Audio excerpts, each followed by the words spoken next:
Amelia Dyer, a name that still sends shivers down the spine of Britain, stands as one of the country's most horrific serial killers.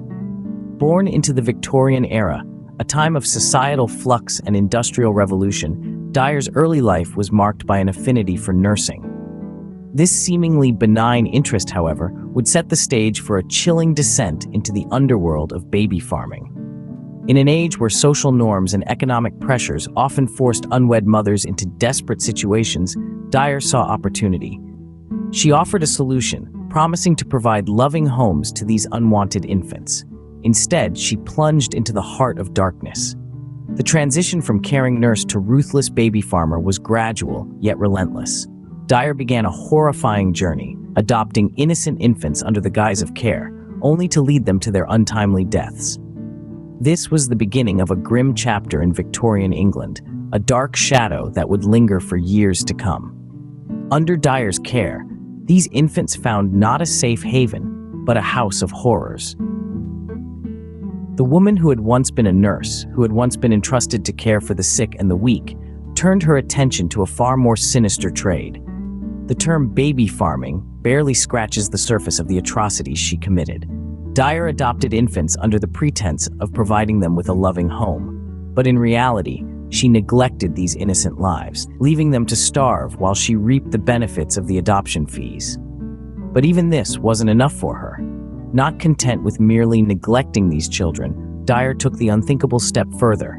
She murdered them. She used a method that was as heartless as it was efficient. A white tape wrapped around the infant's neck, suffocating the life out of them. She had a chilling and calculated approach, disposing of the tiny bodies with a cold detachment that sends shivers down the spine even today. Estimates suggest that the number of her victims could be in the hundreds. Each one, a life cut tragically short by a woman who was supposed to protect them. Each one, a horrific testament to the darkest depths of human cruelty. But as the bodies started to pile up, the River Thames would soon reveal the gruesome secret Dyer had been hiding. The discovery of the tiny bodies in the Thames marked the beginning of the end for Amelia Dyer. The grim sight sparked a massive investigation, one that would eventually lead to the doorstep of the seemingly innocuous nurse turned baby farmer. As the authorities pieced together the horrifying puzzle, Dyer was arrested and her trial commenced. The courtroom was a spectacle, fueled by a media frenzy, eager to dissect every gruesome detail of her monstrous acts. Then came the chilling confession. Dyer admitted to her unthinkable crimes, leaving a nation in shock and revulsion. The public's reaction was a mix of horror, disbelief, and a collective demand for justice. And justice was served, swiftly and unequivocally. In the gray dawn of a morning in 1896, Dyer was led to the gallows. As the noose tightened around her neck, her reign of terror was finally put to an end. The horror of Amelia Dyer's crimes sent shockwaves through British society, leading to significant changes in adoption laws.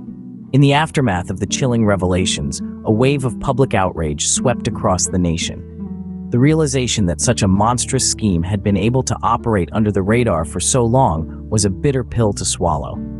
It was clear that something had to change, and change it did. The case of Amelia Dyer became a catalyst for reform. It brought the loopholes in the adoption system under the spotlight and forced the authorities to acknowledge the need for stricter regulation. In the years that followed, the government introduced a slew of measures aimed at tightening the control over adoption practices and child welfare. These reforms were not merely cosmetic. They brought about profound transformations in the way adoption was handled in Britain. Adoptions became more regulated, with rigorous checks and balances put in place to ensure the safety and well-being of the child. The age of unregulated baby farming was well and truly over. In a darkly ironic twist of fate, the legacy of one of Britain's most notorious killers helped pave the way for safer, more transparent adoption practices. Amelia Dyer, a name synonymous with the darkest aspects of human nature, inadvertently spurred reform, forever changing the face of adoption in Britain.